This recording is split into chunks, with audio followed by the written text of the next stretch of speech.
All right, let's dive into one of the biggest financial questions many of us will ever face. How are we going to build that retirement nest egg? Today, we're putting two heavyweights in the ring. In one corner, the classic 401k, and in the other, the tried and true rental property. So where should you build your future? In the world of stocks or with actual bricks and mortar? It's a huge decision. By the time we're done here, you're going to have a much better handle on which one of these is the right fit for you. Let's get into it.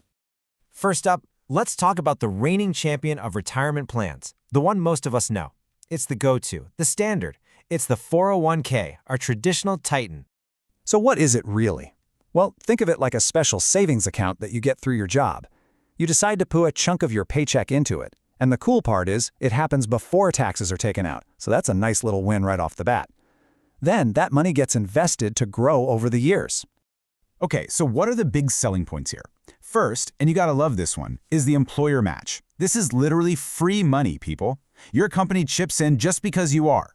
Second, you get tax-deferred growth. This means your money can compound year after year without taxes taking a bite out of it and slowing things down. And finally, you get automatic diversification. Your money is spread out across a whole bunch of different investments, so if one company takes a nosedive, your whole portfolio doesn't go with it. And in the other corner, we have the challenger. This is something you can actually drive by, walk through, and, well, fix the toilet in. It's the tangible asset, the rental property. This is a much more hands-on way to build your wealth. The game plan here really has two parts. First, you buy a place with the idea that your tenants' rent payments will cover your costs and hopefully put some cash in your pocket each month.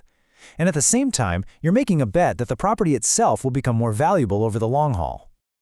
So what's the appeal? Well, for starters, it's real. You own a physical thing you can see and improve. Second is that potential for monthly cash flow, that rent check coming in every month. And third, you're building equity.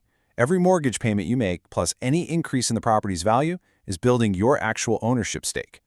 All right, introductions are over. We've met our two contenders. Now it's time for the main event. We're going to put them side by side and see how they really stack up across a few crucial categories. Let's ring the bell.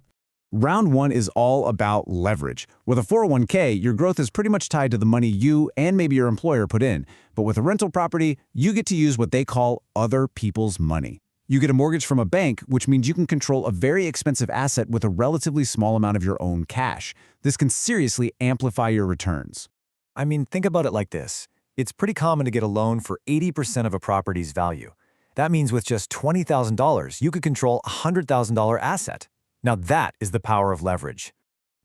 Must move on to round two, liquidity. This is all about how fast you can turn your investment back into cash if you need it. And the 401k wins this one, hands down. You can usually sell your stocks and have money in your bank account in just a few days. A house? That is a whole different ballgame. Selling a property can easily take months, not to mention all the costs and fees involved. Okay, round three. How much work are we talking about here? A 401k is pretty much the definition of set it and forget it. You make your choices up front, and then you just let it do its thing. A rental property, though, it is anything but passive. You are now a landlord. That means late-night calls about leaky faucets, screening tenants, and dealing with repairs. It's basically a part-time job. And for our final round, let's talk risk. With a 401k, your risk is spread thin. It's diversified across the whole stock market. If one company goes belly up, it's not going to sink your entire ship. But with a rental property, all your eggs are in one basket. Your entire investment is tied up in one building in one neighborhood. What happens if the local economy tanks, or you get a terrible tenant? That risk is all on you. So after 4 rounds, who's the champion? Well, here's the plot twist. There isn't one. There's no single winner here, because the winner of this showdown is entirely up to you. It's about figuring out which strategy actually fits your life. When you lay it all out, the trade-offs are crystal clear, right? The 401k is your low-effort, high-liquidity path.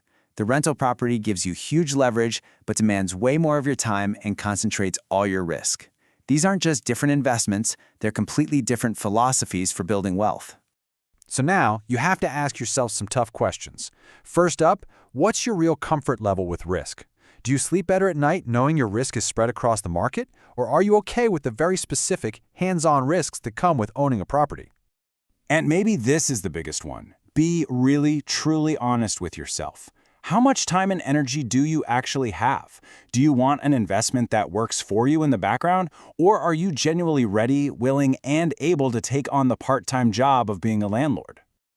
At the end of the day, this is really the key. There is no secret formula. There's no one best investment for everybody. The right choice is the one that actually fits who you are, what you're trying to achieve, and the kind of life you want to live. Because look, a perfect plan on paper is completely worthless if you never actually start. Whether you choose the simplicity of stocks or the solid reality of bricks, the most important thing you can do is to pick your path and start building your future